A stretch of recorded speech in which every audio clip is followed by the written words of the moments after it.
السلام علیکم و رحمت الله و برکاته. برادران ان شاء الله که همه کسا صحت خوب و سلامت اید. باور کنین یک نیم ساعت یک ساعت پیشتر یک نوار تماشا کردیم. میگن در وحدت یعنی در دره رومید سیل آمده یک چند نفر شسته برده.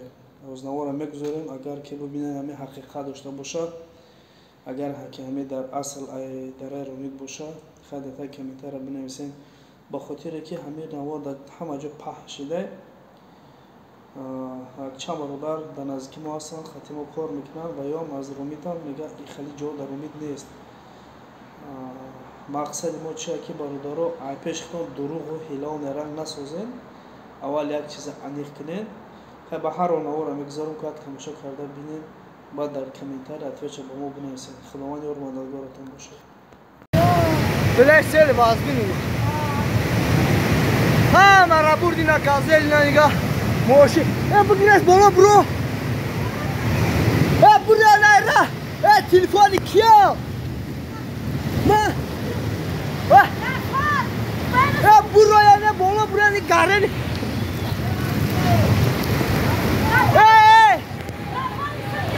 یعنی بسته. بایت اومدم. ایسی بیا.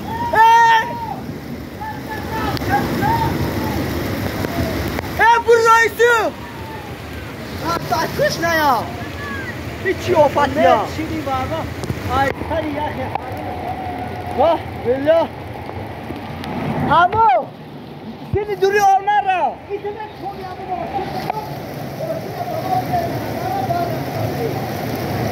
همین تا.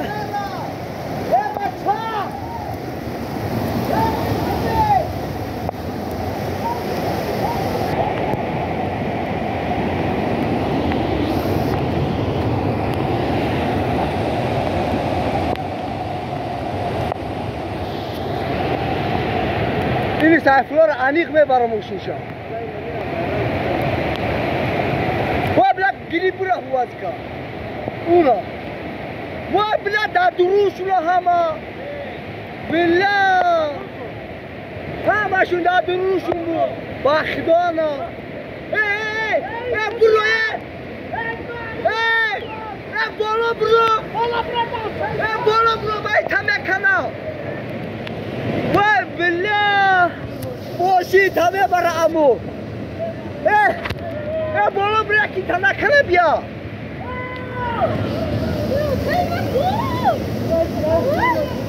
نه ها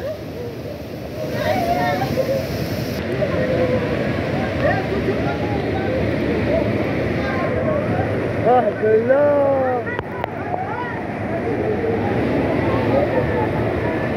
اما نرب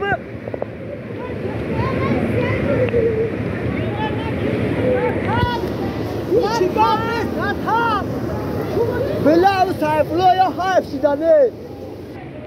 او سایفلا حیفی با ماشینش همه شکلی برا. مخصوص آرامشا سایفلا را با ماشینش گیری برا. سایفلا را با ماشینش گیری برا. سایفلا یا را گیری برا. کاملا بابا یا ماشین خطامه کشی.